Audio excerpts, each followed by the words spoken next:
Operasi perdamaian dunia merupakan investasi strategis yang dilaksanakan dalam rangka menjamin terwujudnya keamanan, perdamaian, dan kesejahteraan global.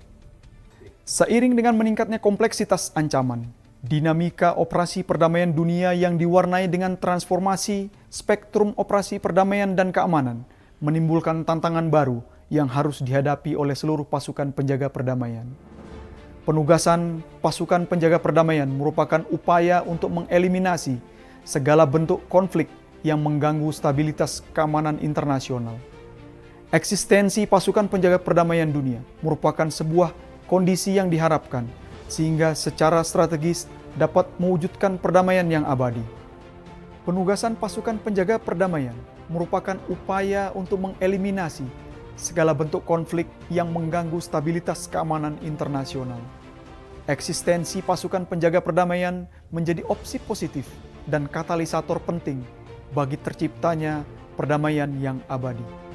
Pelibatan Indonesia dalam operasi pemeliharaan perdamaian dunia merupakan implementasi dan pengejawantahan dari amanat konstitusi negara yang tercantum dalam pembukaan Undang-Undang Dasar 1945, alinea keempat. Pelibatan TNI secara aktif dimulai dari tahun 1957 sampai dengan tahun 2020 merupakan refleksi dari pelaksanaan tugas operasi militer selain perang sesuai yang diamanatkan dalam Undang-Undang Nomor 34 Tahun 2004 tentang Tentara Nasional Indonesia. Dalam pasal 7 ayat 2B butir 6 disampaikan, pelaksanaan tugas perdamaian dunia yang dilaksanakan oleh Tentara Nasional Indonesia merupakan bagian dari operasi militer selain perang yang dilaksanakan berdasarkan kebijakan politik luar negeri. Terkait dengan pelaksanaan operasi perdamaian dunia, Letnan Jenderal Santos Cruz, seorang perwira tinggi berkebangsaan Brazil, Komandan Pasukan Operasi Perdamaian PBB di Republik Demokratik Kongo, pada tahun 2017 menuliskan laporan resminya yang berjudul Cruz Report. Dalam laporan ini, Letnan Jenderal Santos Cruz mengungkapkan beberapa permasalahan pokok yang selalu menjadi dilema dalam pelaksanaan operasi perdamaian dunia. Secara garis besar, permasalahan-permasalahan tersebut dapat dikelompokkan menjadi dua hal. Yang pertama, permasalahan dalam bidang personel, dan yang kedua, permasalahan dalam bidang dukungan logistik.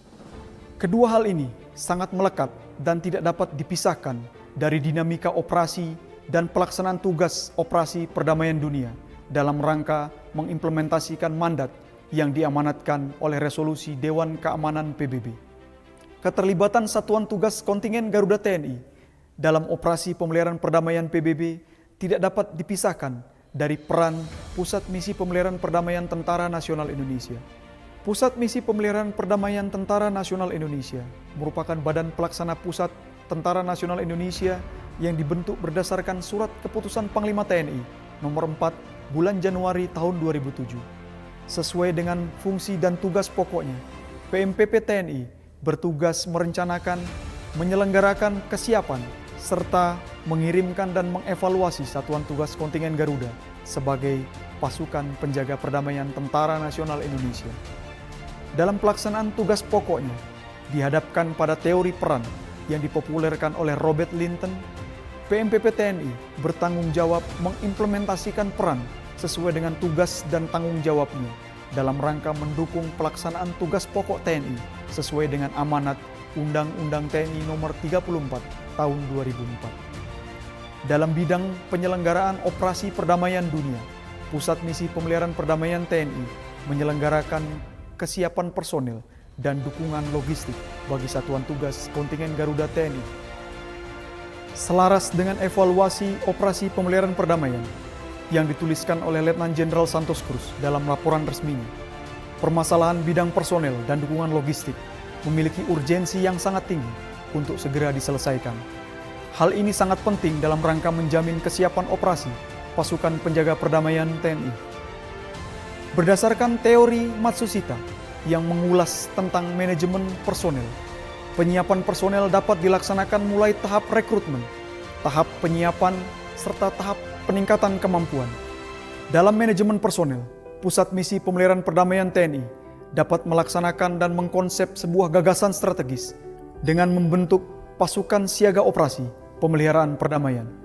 Keberadaan pasukan siaga operasi pemeliharaan perdamaian TNI memiliki urgensi yang penting dalam rangka menjamin kesiapan dan kesiagaan sehingga setiap saat dapat dikirimkan ke daerah penugasan.